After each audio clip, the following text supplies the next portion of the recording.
ఏ కాళ్ళ మీద బజ్జు పెట్టి లాలపోసినావు ఏమో మళ్ళీ కాళ్ళు మొక్కుతాను గుర్తుకొస్తానేమో చూడు ఎండి గిన్నెల్లో ఉగ్గు పాలు పోసి నింగి సంతా మామను నువ్వు పిలవలేదా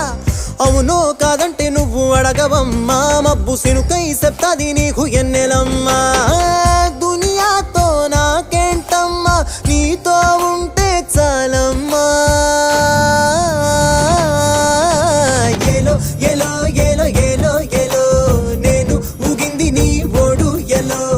ఏలో ఏలో ఏలో ఏలో ఏలో నువ్వే చెప్పాలి అమ్మ అమ్మెవ్వలో సూయి సువాలమ్మా ఎట్టా చెప్పేదమ్మా నువ్వే గీసింది